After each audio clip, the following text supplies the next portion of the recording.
Iniciar.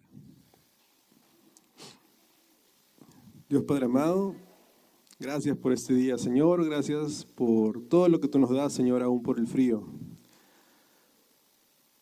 Gracias por este templo, Señor, y por el poder estar aquí. Padre amado, ayúdanos a perseverar, Señor, a esforzarnos por llegar, por ser puntuales, Señor, por estar aquí a tiempo.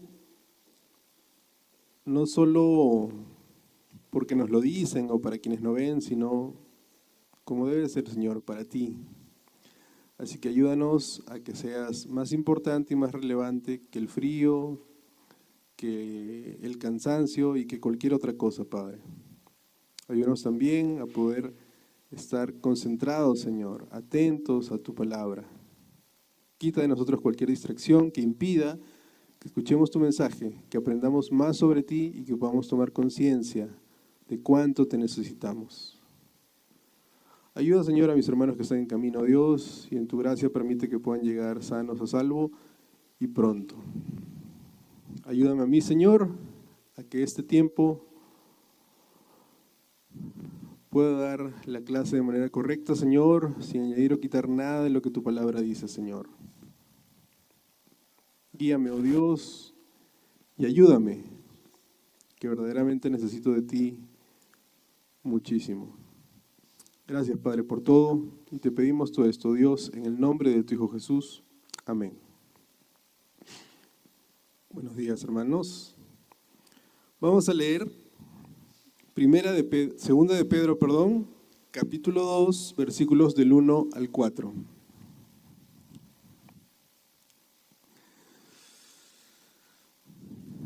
Ya llegamos al capítulo 2, así que vamos a leer los primeros 4 versículos. ¿Ya lo tenemos? Muy bien. Dice la palabra de Dios: pero hubo también falsos profetas entre el pueblo, como habrá entre vosotros falsos maestros, que introducirán encubiertamente herejías destructoras. Y aún negarán al Señor que los rescató, atrayendo sobre sí mismos destrucción repentina. Muchos seguirán sus disoluciones, por causa de los cuales el camino de la verdad será blasfemado. Y por avaricia harán mercancía de vosotros con palabras fingidas. Sobre los tales, ya de largo tiempo la condenación no se tarda, y su perdición no se duerme. Porque si Dios no perdonó a los ángeles que pecaron, sino que arrojándolos al infierno los entregó a prisiones de oscuridad para ser reservados al juicio. Y la idea continúa, pero el día de hoy nos vamos a quedar ahí para crear esa expectativa y que todos querramos estar la siguiente semana. Pueden tomar asiento, hermanos. Ese es el pasaje de estudio del día de hoy. Bueno, ya llegamos al capítulo número 2 de la segunda carta del apóstol Pedro, que en esencia es un mensaje de despedida a los creyentes. Y en esta carta, Pedro busca asegurar que incluso después de su partida, los cristianos tengan una luz que los guíe en tiempos oscuros y difíciles. Algo que les permita seguir en el camino correcto. Y esa luz no es otra sino que la palabra de Dios. En el capítulo anterior veíamos un poco sobre cómo el conocimiento de Dios y de Jesucristo es el fundamento para construir un carácter cristiano. Un carácter que a su vez nos va a apartar del sistema de valores de este mundo. Ahora, en el capítulo número 2, Pedro nos advierte sobre una fuerza opuesta, una fuerza contraria, una fuerza que busca atraer a las personas de vuelta al mundo. Comprender esta advertencia, creo yo, hermanos, que es vital para que los tiempos, ya que los tiempos en los que Pedro escribía, parece que han llegado hasta nosotros. ¿Cómo inicia este pasaje? Hablando de falsos maestros, ¿no? Dice, pero hubo también falsos profetas entre el pueblo. como habrá entre vosotros falsos maestros. ¿A quién se refiere? A quienes iba dirigida esta carta. Pero también se podría referir, y también se refiere hacia nosotros.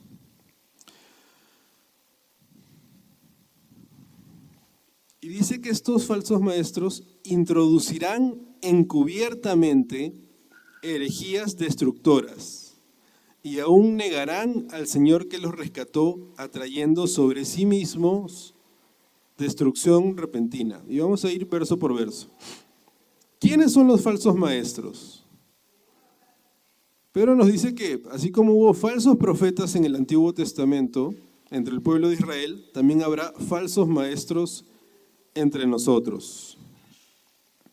Y hay que identificar la diferencia, ¿no? Los falsos profetas del Antiguo Testamento, ¿qué cosas hacían o por qué se caracterizaban? Bueno, eran personas que pretendían haber recibido una inspiración divina. Y con esa inspiración daban sus profecías. Sin embargo, sus profecías no tenían nada de divinas. Eran cosas de su propia imaginación que las usaban a conveniencia. Ya sea porque les convenía a ellos dar un mensaje o porque alguien les daba dinero o algo de valor para que ellos digan determinado mensaje. Sin embargo, esas profecías pervertían a mucha gente, hacían que mucha gente creyeran que lo que ellos decían era el mensaje de Dios.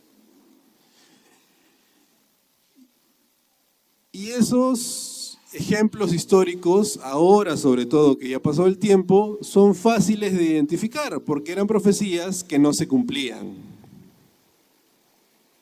Sin embargo, aún así lograban engañar a muchos. Esos son los del Antiguo Testamento. ¿A cuáles se refiere en el Nuevo Testamento incluso el día de hoy? Son personas que conocen la verdad, pero mienten deliberadamente sobre ella. No es que enseñen el error por ignorancia o porque a ellos también les enseñaron así, sino que saben cuál es la verdad e intencionadamente enseñan algo distinto.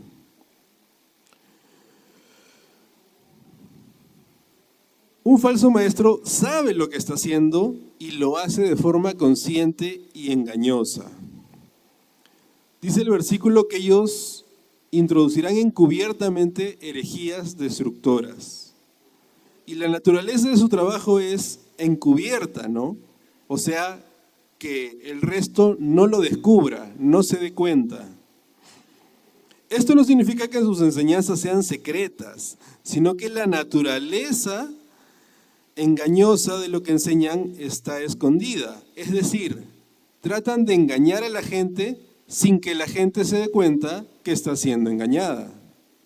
Ningún falso maestro se presenta diciendo: ¿qué tal, hermanos? Buenos días, soy un falso maestro. Nadie lo hace así, sino que trata de que nadie se dé cuenta y que todos crean que lo que dice es verdad.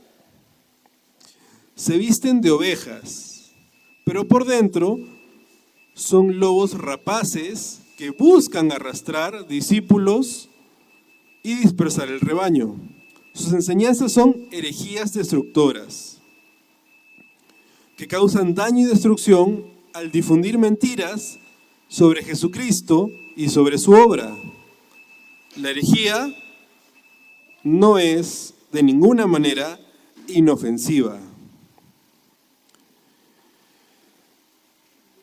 Y se trata de que sean cosas sutiles, cosas tranquilas, cosas que pueden parecernos suaves, pero que sin que nos demos cuenta nos alejan de Dios. Todos somos conscientes, plenamente conscientes, por ejemplo, de que robar está mal.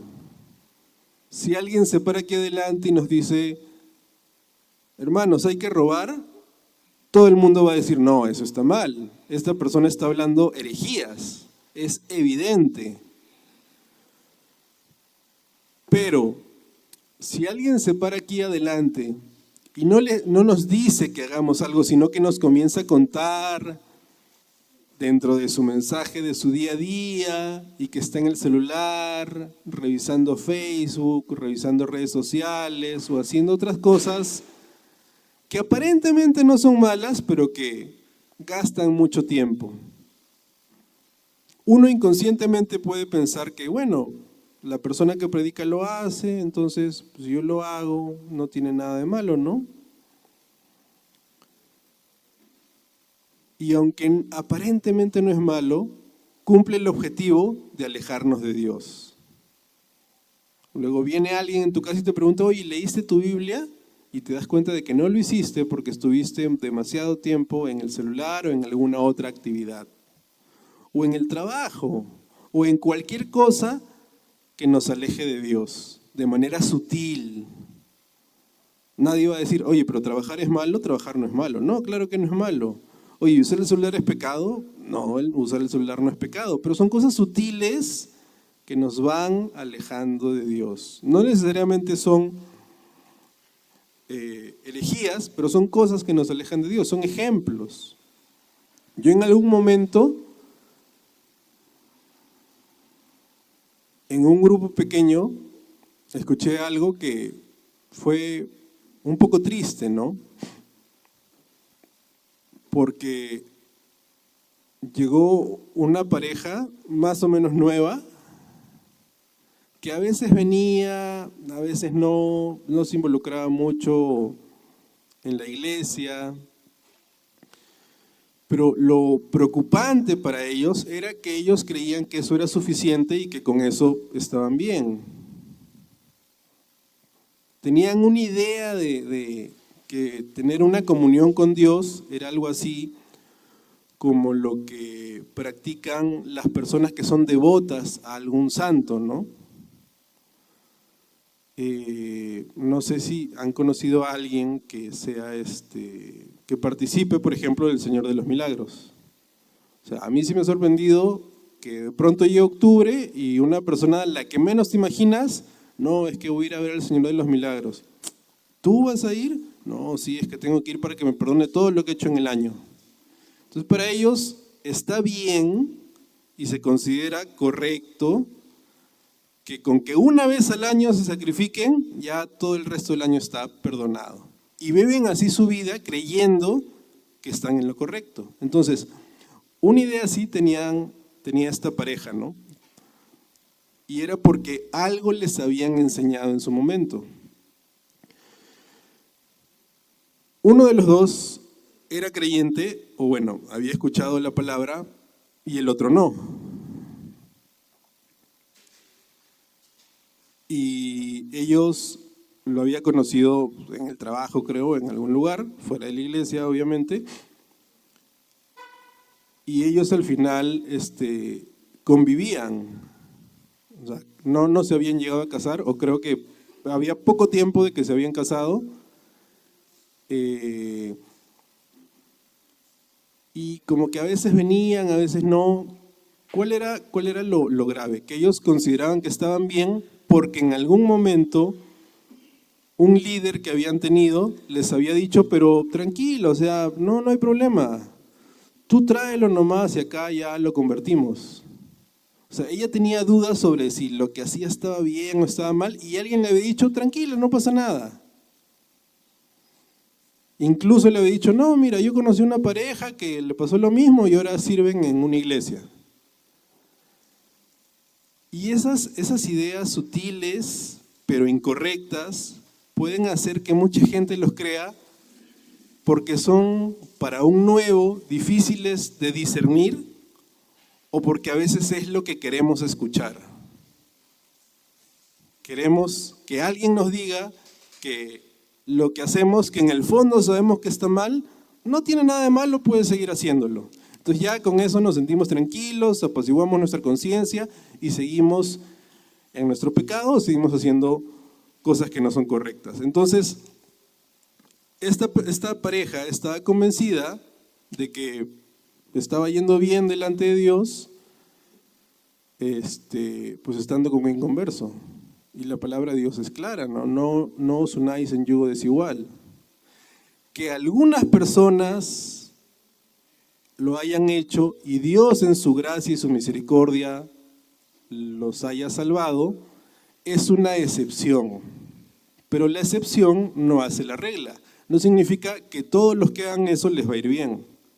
Ni siquiera que la mayoría les va a ir, ni siquiera que la mitad les va a ir bien. Unos pocos, por gracia de Dios, se van a salvar, pero les va a costar.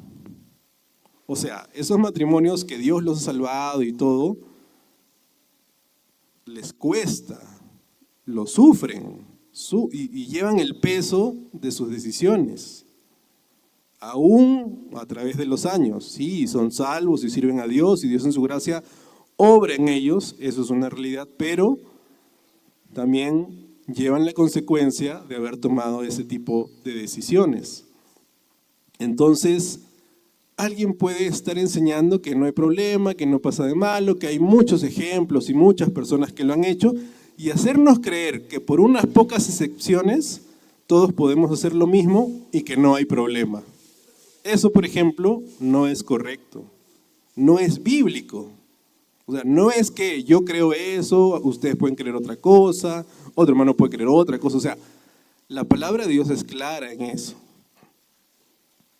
Entonces, son cosas que van a pasar. Y dicen que ellos van a negar al Señor, van a negar la palabra de Dios, van a ir en contra de eso y eso va a traer para ellos destrucción repentina. Los falsos maestros niegan al Señor que al menos en apariencia es quien los ha salvado. Porque estos falsos maestros no sabemos si son salvos, probablemente no. La Biblia dice que no, la Biblia dice no solo que no lo son, sino que va a caer sobre ellos destrucción repentina. Pero en apariencia pareciera que el Señor los ha salvado. Y pueden tener un testimonio incluso sorprendente. Pero sugiere que ellos pueden aparentar ser salvos, lo que hace que sus mentiras sean más fácilmente aceptadas. Cuentan un gran testimonio de dónde Dios los sacó, a dónde Dios los ha traído. Entonces uno dice, no, con esa historia Dios debe haber obrado en esta persona. Y hace que nosotros creamos, especialmente si tienen un carácter aparentemente bueno. Mi abuela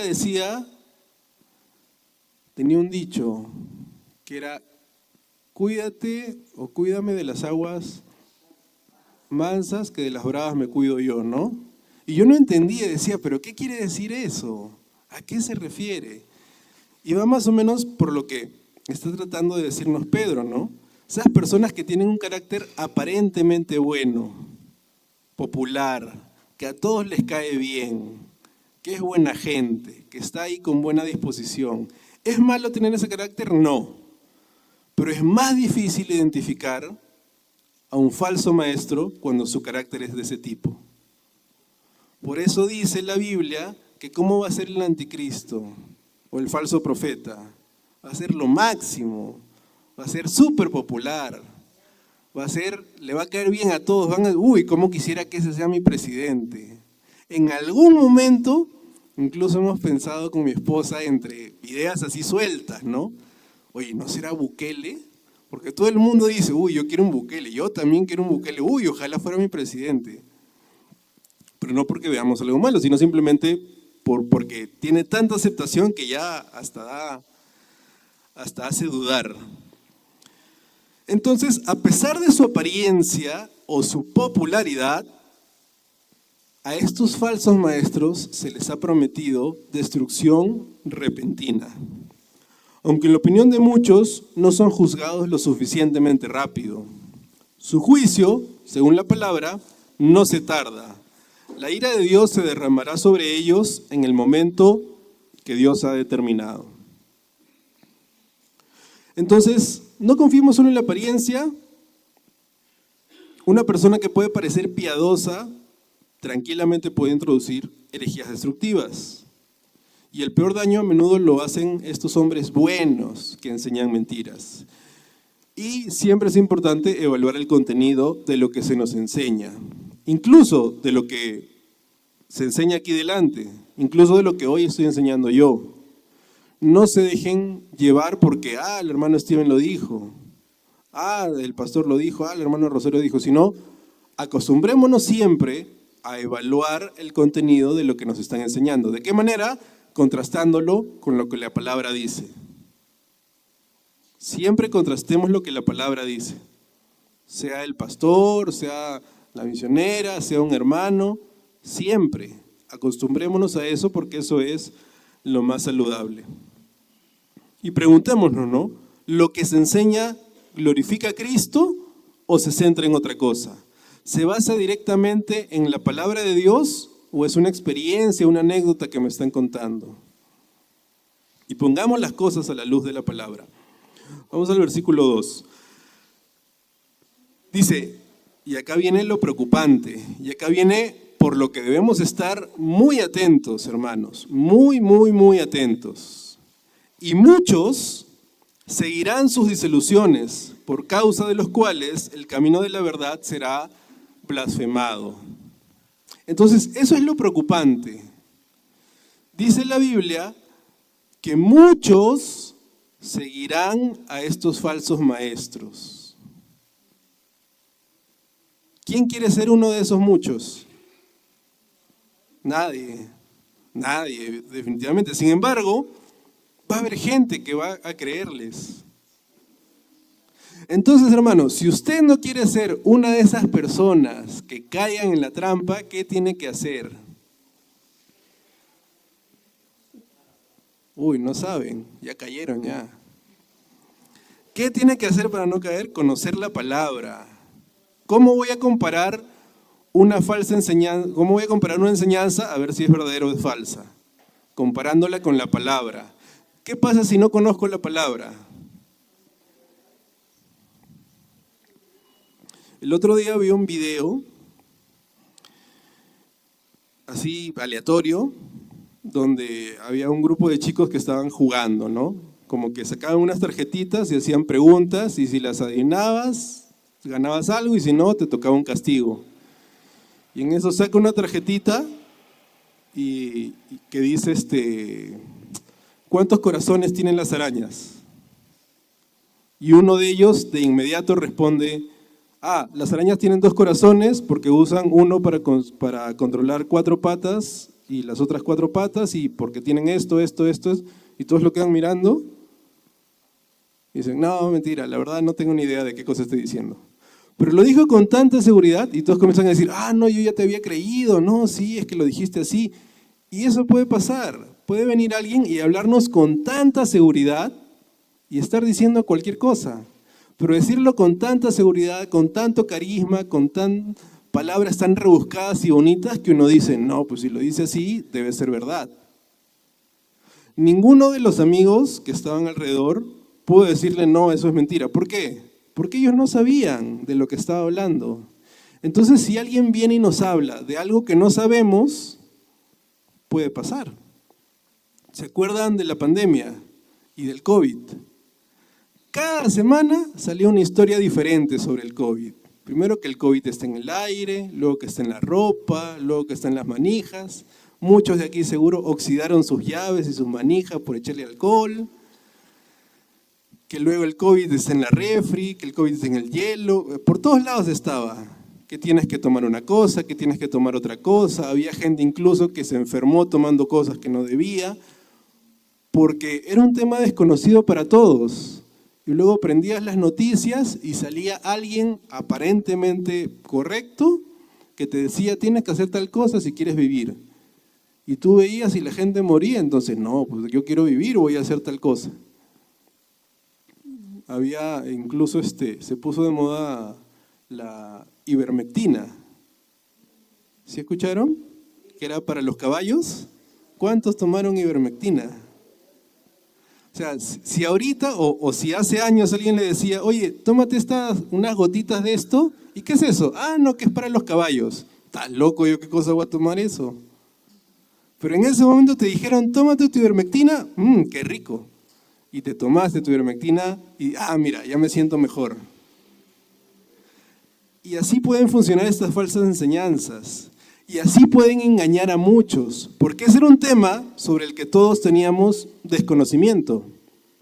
Y alguien salía y decía, yo soy experto, y muchos creíamos que lo era. Entonces, si no estamos fuertemente arraigados sobre un fundamento sólido que es la palabra, puede venir alguien y decirme, yo soy experto, yo sé de esto, si quieres que te vaya bien, haz esto, esto y esto. Y nosotros vamos a creer.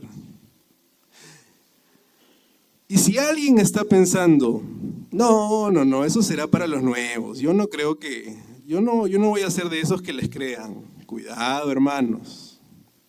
La Biblia también dice, el que cree estar firme, mire que no caiga. Entonces, si crees, o si al escuchar esto tú dices, no, yo no voy a creer en eso, más alerta debes estar. Y es una triste realidad, dice, muchos seguirán. Pedro nos advierte que los falsos maestros pueden ser muy populares y la capacidad de atraer a una multitud de seguidores no es una señal que la obra sea de Dios. De hecho, la obra del diablo también puede crecer. El aspecto más angustiante no es que estén en el pueblo cristiano, o sea, no es que estén aquí entre nosotros, sino que muchos de nosotros seguiremos sus disoluciones. Eso significa que los cristianos falsos van a seguir a los maestros falsos. Y Dios permite la existencia de cultos y sectas para apartar de la iglesia verdadera todo lo que sea falso. Cuando leí esta parte dije, qué duro es esto, pero no podía dejar de decirlo. ¿Alguien me ayuda a buscar 1 Corintios 11, 19? Y lo lee, por favor. 1 Corintios 11, 19.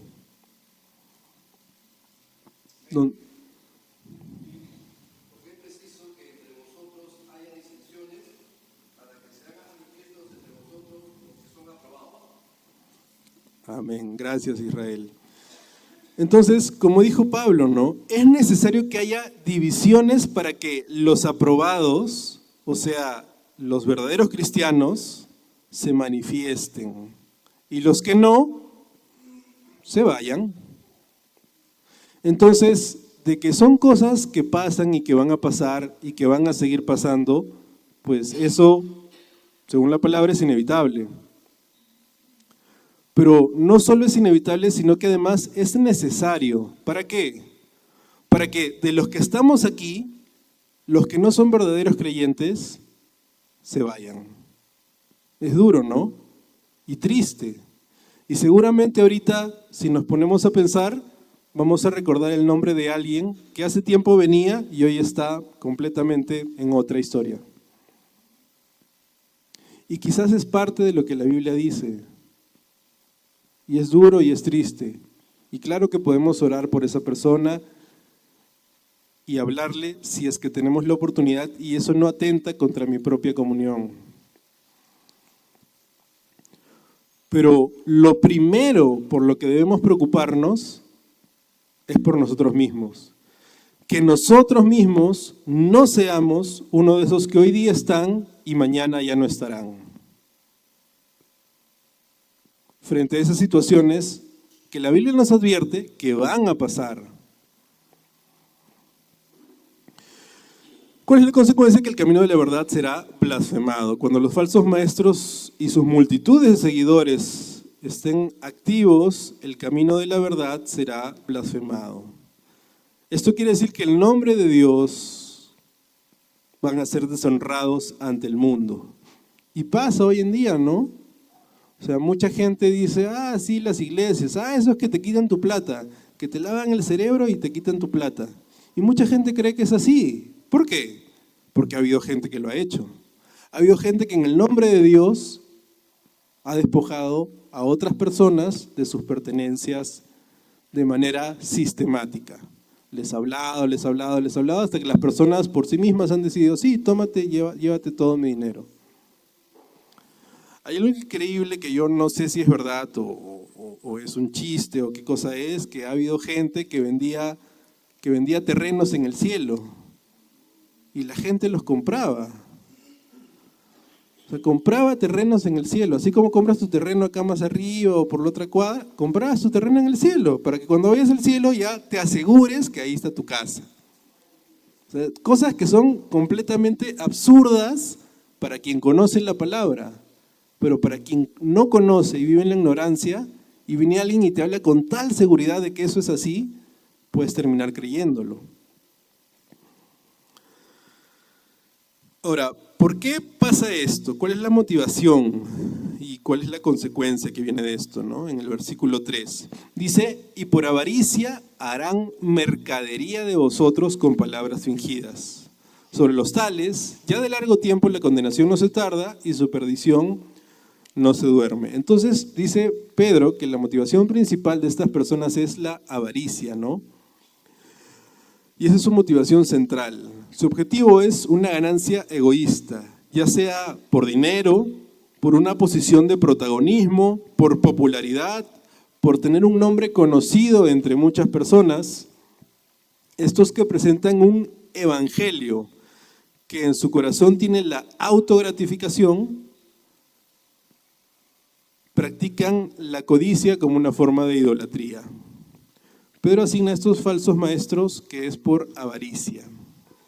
Por eso es fundamental que al escuchar cualquier mensaje, tanto los de aquí como los que escuchamos en internet o en redes sociales, evaluemos si el expositor presenta la palabra de Dios con fidelidad y si la persona de Jesucristo y su palabra son el tema central de su mensaje. Nuevamente, ¿cómo sé si eso es así? Conociendo la palabra. Si no conozco la palabra, no sé si lo que dicen es verdad o no. Yo tenía un amigo que durante mucho tiempo pensaba que al que madruga Dios lo ayuda, pensaba que era un versículo de la Biblia. No, pues habla de Dios, debe ser de la Biblia, ¿no? Y él estaba convencido de que eso era así. Yo he conocido gente, hubo hace mucho tiempo que había una película de Noé que dieron en los cines. No sé si la llegaron a ver, pero una película fantasiosa, ¿no? Que agarraron la historia de la Biblia y le pusieron fantasías y cosas adicionales para que la gente quiera ir a verla, porque seguramente quien la hizo dijo, no, la Biblia es muy aburrida, hay que agregarle más cosas. Y salía que los ángeles que fueron desterrados del cielo cayeron a la tierra y estaban deambulando por ahí como gigantes de piedra y ayudaron a Noé a construir el arca. Y luego la gente que no iba a subir al arca se peleó contra Noé, que Matusalén tenía una espada, y los ángeles defendieron a Noé para que la gente que no debía subir al arca no se suba. Y con eso se ganaron nuevamente el perdón y volvieron otra vez al cielo. Dice la película, ¿no? Obviamente no tiene nada que ver con la Biblia, pero hubo mucha gente que salía de ver la película y dice, mira qué bacán es la Biblia, o sea que así pasaron las cosas. Y creían que lo que decía en la película era una copia fiel de la Biblia. Así como muchos de nosotros vemos una película de una cultura que está al otro lado del mundo, de una biografía de un personaje famoso y decimos, mira, así fue su vida. Pero la realidad es que eso es un negocio y muchas veces se agregan cosas para hacer la historia más atractiva, pero no es lo que realmente pasó. Pero a quien no sabe, se queda con que eso es así y se convence de que eso es así. Entonces, estemos preocupados por aprender la palabra de Dios, para que no vengan historias, mensajes, prédicas, enseñanzas, videos, que lleguen a nosotros y nos convenzan de una falsa enseñanza. Estos predicadores, estos falsos maestros van a dar palabras que van a ser aptas y que además se van a adaptar a cualquier audiencia. Tratan temas que la gente quiere escuchar y dicen lo que sus oyentes desean oír, pues usan el mismo vocabulario que los maestros verdaderos, pero les asignan un significado diferente. Por ejemplo, pueden hablar sobre la resurrección de Jesús, pero al indagar más a detalle, comienzan a decir que no creen que sea una resurrección corporal o una resurrección física y comienzan a distorsionar poco a poco la verdad de la palabra. Si bien su vocabulario puede sonar familiar, pregunten siempre por el significado de los términos clave. La profundidad doctrinal es crucial para diferenciar a estos falsos maestros.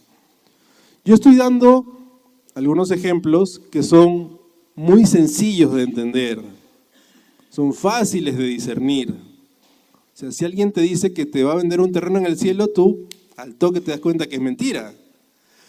Pero estos falsos maestros usan enseñanzas mucho más rebuscadas, que son más difíciles de discernir.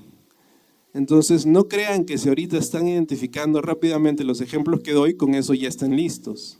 O sea, eso es básico, pero son cosas mucho más elaboradas, mucho más preparadas.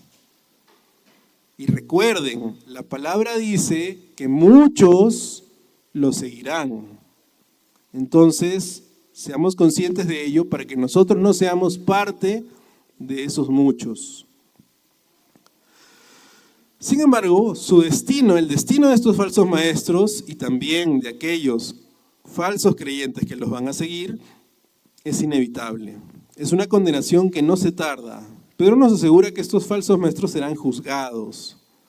Aunque parezca que prosperan y gozan de impunidad, aunque algunos tienen mucho dinero y hasta aviones privados se han comprado, su juicio no se tarda y su perdición no se duerme. La ira de Dios se va a derramar sí o sí sobre ellos.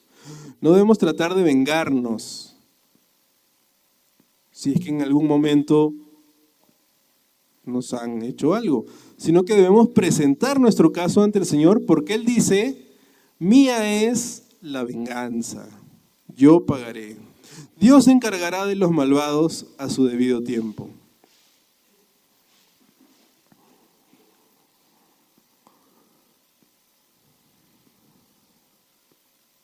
Y finalmente el versículo 4, el precedente divino. No, Dios juzga a los impíos, para reforzar la certeza del juicio divino, Pedro comienza a darnos ejemplos del pasado, empezando con el versículo 4 y los siguientes versículos los vamos a ver la siguiente semana. Pero Pedro dice, porque si Dios no perdonó a los ángeles que pecaron, sino que arrojándolos al infierno los entregó a prisiones de oscuridad para ser reservados al juicio, ¿no? El hecho de que Pedro menciona que Dios juzgó a los ángeles que pecaron es el primer ejemplo de cómo Dios trata con los impíos. Pedro enfatiza que si Dios no perdonó a los ángeles que pecaron, nadie es de demasiada estima para no ser juzgado. Y recordemos, Dios es un Dios justo. El dejar pasar algo o hacerse de la vista gorda haría que deje de ser justo. Y Dios no puede hacer eso, no lo va a hacer. Dios es justo y va a permanecer justo siempre. Y a cada uno le va a dar lo que se merece.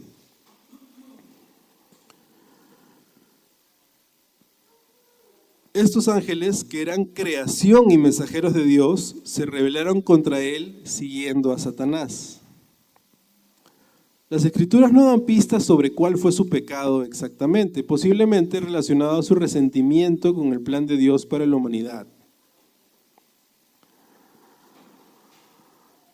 Quizás por envidia, ¿no? Porque el ser humano fue creado a la imagen de Dios para ser servida por ángeles y finalmente levantada en honor sobre ellos. Entonces, Esta rebelión dirigida por Satanás ocurrió antes de que el hombre fuera colocado en la tierra. ¿Cuál fue su castigo? Pues los arrojó al infierno, ¿no? A prisiones de oscuridad. Dios juzgó a estos ángeles malvados poniéndolos en prisiones de oscuridad. La palabra griega que Pedro usa para el infierno en este pasaje es tártarus o tártaros. Por eso es que en algunas literaturas se menciona el tártaros como el infierno, ¿no? Y se relaciona como un lugar, la parte más baja del infierno, y un lugar de castigo, ¿no? Para dioses o deidades rebeldes. También dice que prisiones de oscuridad. Y es que al no permanecer en sus lugares propios, ahora fueron puestos en estas prisiones. Su búsqueda de una libertad mayor los llevó a todo lo contrario, a una prisión y a una época de esclavitud. Y algunos de esos ángeles están encarcelados, mientras que otros están activos en la tierra como demonios, ¿no? Pero, ¿cuál es su estado actual? Que todos están reservados para el juicio. Es importante que notemos esa frase, ¿no? Reservados al juicio. Eso significa que aunque no han sido juzgados finalmente o no se ha emitido para ellos un juicio definitivo o un juicio final, ellos están esperando ese momento. O sea, de eso no se van a salvar. Si algunos andan libre por ahí haciendo maldades, ellos de todas maneras van a recibir un juicio definitivo. Ese momento sí o sí les va a llegar. Eso demuestra que el juicio de Dios es cierto y seguro, incluso para aquellos que aparentemente no han recibido su merecido aún. Como ahora, ¿no? Personas que todo el mundo sabe que son malvadas, que andan libres o disfrutando de ciertos beneficios, que aunque están en la cárcel parece que tienen más cosas que los que están afuera, personas que hacen cosas malas y aparentemente están impunes o que aparentemente se salen con la suya. Ellos realmente no escapan del juicio de Dios. Y aunque de momento estén disfrutando los beneficios de sus malas obras, hay un juicio que va a caer sobre ellos inevitablemente. Inevitablemente van a recibir su merecido. Toda la maldad que hoy están sembrando se les va a retribuir. Y probablemente no de parte de hombres, que sería lo mejor, sino de parte de Dios. Porque dice la Biblia que terrible cosa es caer en manos del Dios vivo.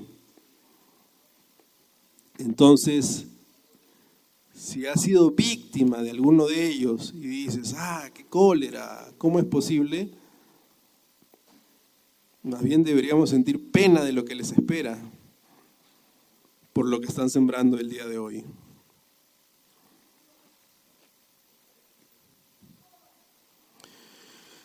Entonces, estemos alerta frente a esta advertencia que Pedro nos hace. Nada más para resumir y cerrar la clase del día de hoy, van a haber falsos maestros. Así como hubieron falsos profetas, van a seguir apareciendo falsos maestros. ¿Qué van a hacer estos falsos maestros? Van a introducir en la iglesia herejías destructoras y van a negar al Señor. Y muchos seguirán sus disoluciones. Pero estas cosas, dice la Biblia, que son necesarias para separar los verdaderos de los falsos. ¿De qué forma yo me puedo preparar para esas situaciones? ¿Qué dijimos? Conociendo la palabra de Dios. Así puedo comparar lo que alguien está enseñando, lo que alguien me está diciendo, a ver si la palabra de Dios dice lo mismo. Si no dice lo mismo, lo que me está diciendo esta persona es falso. Si yo no sé qué dice la palabra, puedo asumir equivocadamente y muy arriesgadamente que, sí, seguro tiene razón. Estas falsas enseñanzas no son fáciles de identificar, sino son muy elaboradas y difíciles de identificar para quienes no conocen bien la palabra de Dios. Entonces, estemos preparados. ¿Y cómo hago para sacarlos de la iglesia? ¿Cómo para botarlos? ¿Cómo para decirles, tú, el que está sentado ahí, tú eres? O sea, no, eso no nos toca a nosotros. Eso lo va a hacer Dios en su momento, a su manera y a su tiempo. Entonces, a nosotros nos toca prepararnos teniendo una base sólida en la palabra para que no nos engañen. Recuerden, hermanos, muchos lo seguirán, es lo que dice este pasaje. Muchos lo seguirán.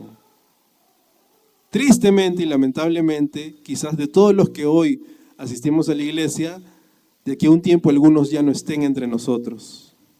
Y es triste, pero también es importante que nos preocupemos intencionadamente de no ser uno de esos. Y si es posible, de ayudar a que sean menos. Vamos a ponernos de pie y vamos a orar para terminar esta clase.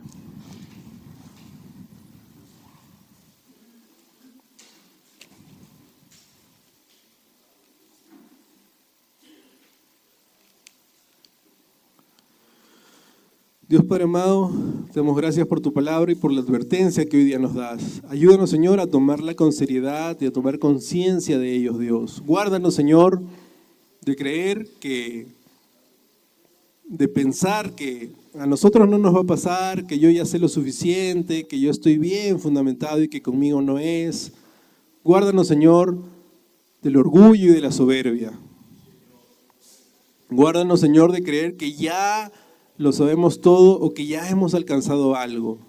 Danos humildad, Señor, para entender que necesitamos tanto de ti, necesitamos ir a tu palabra cada día, Señor, que aún no es suficiente, que aún nos falta mucho camino por recorrer, Señor, y que no lo podemos recorrer solos, sino que además necesitamos que tú nos ayudes, Señor, que tú nos guíes, que tú nos ilumines y nos des sabiduría para entender tu palabra de la manera correcta, Señor. Guárdanos, Dios, de dar consejos con ligereza, de dar consejos a partir de nuestra vivencia y de nuestra experiencia, Señor. Que cualquier consejo que demos, Dios, tenga como respaldo un versículo, Señor, un pasaje, que tenga tu palabra, Dios, y sálvanos a nosotros, Dios, de aunque tengamos buena intención, convertirnos de alguna manera en un falso maestro, de transmitir una falsa enseñanza a alguien que necesita consejo. Dios, guárdanos, Señor, ponnos y ayúdanos a estar alertas, Señor, a estar atentos, Dios, a no bajar la guardia frente a la necesidad de acercarnos a ti, de tener una comunión contigo, de contrastar no solo las prédicas, Señor, sino las decisiones que tomamos en nuestra propia vida con tu palabra, Señor. De pedir consejo a personas mayores en la fe que puedan darnos tu palabra, Señor, por encima de su experiencia, su vivencia, su opinión o su parecer. Y ayúdanos a prepararnos para que en un futuro nosotros también podamos ser esas personas que den consejo con tu palabra, Señor, a otros que lo necesiten.